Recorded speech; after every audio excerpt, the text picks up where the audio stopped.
throughout the competition because I didn't actually perform.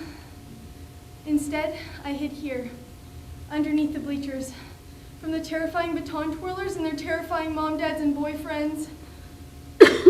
In case you were wondering, when I perform, my boyfriend will not come to watch because I don't have a boyfriend. Yet. Forrest is the only male baton twirler in Canada. His baton carrying case is made from cloth, not leather, and his batons are made from 110% recycled metals. I wonder if he wears ethical, sustainable, organic, biodegradable underwear made from pine trees too. He would definitely be my boyfriend if I wasn't petrified of him. When I'm alone in my room, I look out the window. I watch people going by, laughing and holding hands and teasing and kissing. And environmental sustainability is sexy, but sometimes goddamn global warming can't come soon enough. I see them laughing and holding hands and teasing and kissing, and I'm filled with sudden determination. I'm going to make global warming come right now so that my body will burn up because I don't want to be alone anymore. I don't place my newspaper in the recycling bin. No, I throw it on the lawn. I turn on all the lights, including the porch and the garage. I do not take a staggered shower. In fact, I shower for at least 35 minutes. And maybe, if I can just stick it out, so pruny, a whole hour. And I don't drink pop, but if I did, I would throw each and every harmful aluminum can in the trash, not the recycling. Then I climb onto the roof and lay in the sun and wait for ultraviolet rays to destroy me!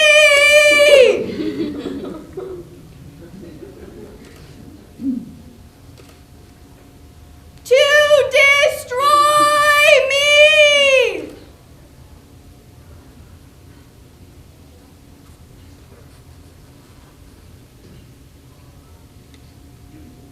This is boring.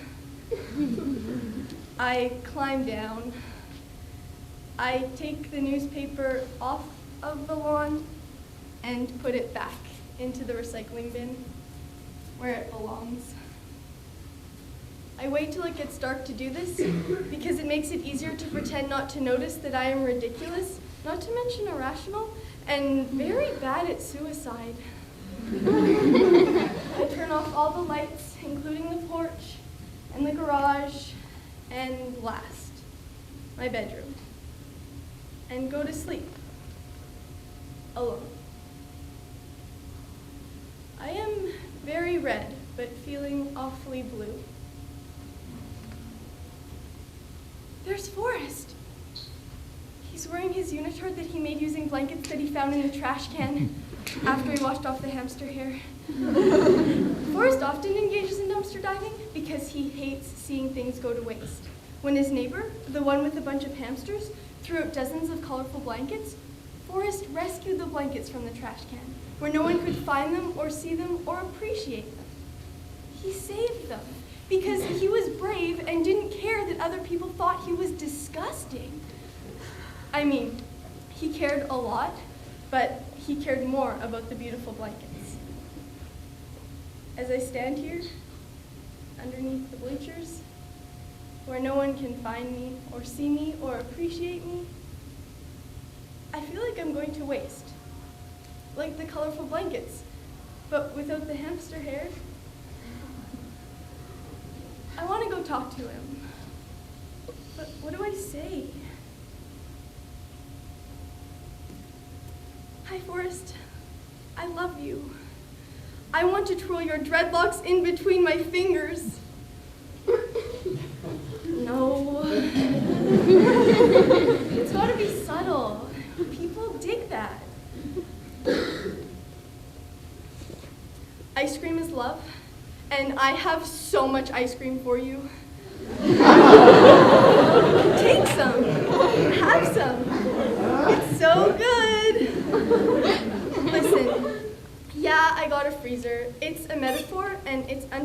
pictures, but I can't keep it in here forever. I want to take it out. I need to take it out. If I do, you won't let it melt, will you?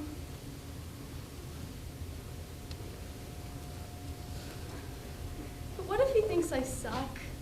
Worse, what if he thinks I'm okay, but that there's something that's just a bit off?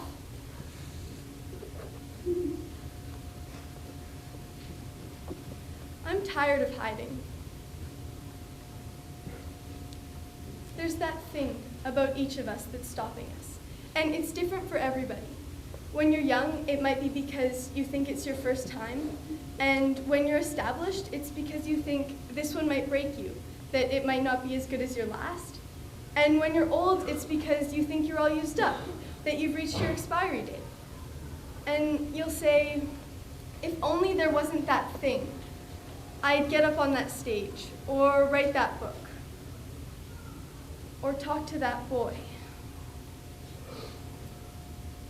When what you want is so much bigger and so much stronger than that thing that's stopping you, then that's it.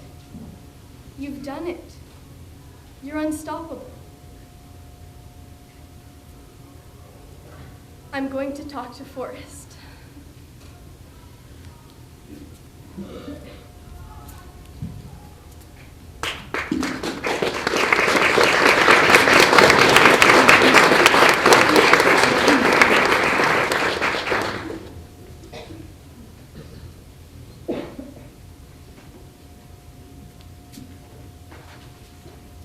Hello. My name is Brigette DePape, and I am extremely happy to be here with you today.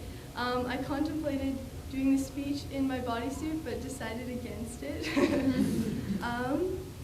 So you just saw a piece from my play, She Rules with Iron Stix, an exploration into the curious world of baton twirling, which I toured on the Canadian Fringe Festival circuit last summer. So today I'm here to talk about destruction's very powerful opposite, creation. As you saw in the play, Sophie feels so helpless in the face of her struggle that she tries to destroy herself by destroying the environment around her.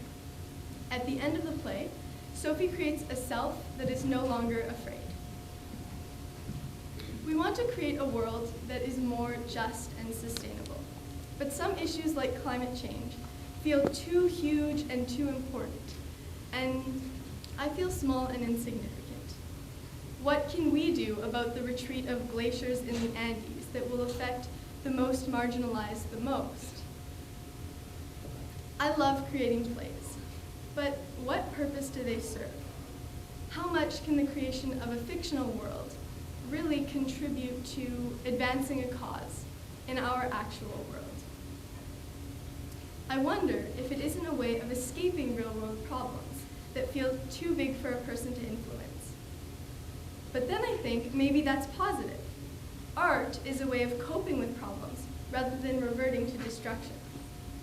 But then I wonder if art isn't just a way of coping with things, with difficult emotions and issues, rather than actually tackling the problem. Art is a way of expressing ourselves, but can it really contribute to a greater good? I think that art is an escape, and it is a coping mechanism, and it is a way of expressing ourselves. But I think that these things are inherently important. I think that in addition to this, art can be a seriously powerful tool for social change. Firstly, because creation isn't destruction, and it's better to be part of the solution than to be part of the problem. Secondly, like we saw with Dandelion Dance, art can be a way of telling a person's story, a person's struggle. For example, we saw an Iranian girl who escapes from an oppressive Iranian government and comes to Canada and fights for the rights of other Iranian people. And thirdly, I think that art can be a powerful tool in transforming cultural values. Just think of the way we perceive art in our society. Just the way art reflects society, society reflects art. Think of your favorite movies, music, literature. We mimic what we see in art. Where art can play an important role is by motivating cultural change at the level of individual choices through the promotion of certain ideals. In Iron Stix, sustainable habits such as not wasting are celebrated, like when Forrest reuses blankets to create his unitard.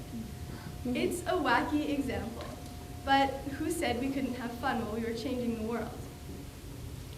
I also wanted to talk a little bit about what Mark Weasley had sort of expressed, and that's the concept of waste. And so he has challenged the concept of waste to say that waste doesn't really exist. It's a concept that we've created in our mind. And I want to add to that point to say that in addition to the fact that, bicycle tires can become purses, where we thought that these bicycle tires were just waste.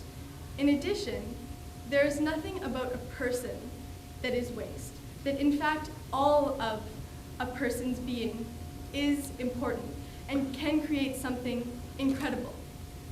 And I think where art can play a really important role in that is through expressing a person's struggle as a creative force. And that can in turn help other people overcome their struggles. In addition to changes at the level of individuals, where art can play an important part in influencing, governmental change must not be understood. Our government needs to change and take responsibility for the actions of Canadians on the ground. But then another important question arises. When does art stop being art and start being a piece of propaganda? Can the story and characters be compromised by the message? Can we promote a cause without losing ourselves? In a way, we are all writers, and our challenge is to create true selves who also help us to imagine a better, more just, and sustainable reality. The world is not static. We create ourselves and our world every day. Can we stop the retreat of glaciers in the Andes through art? No, not alone.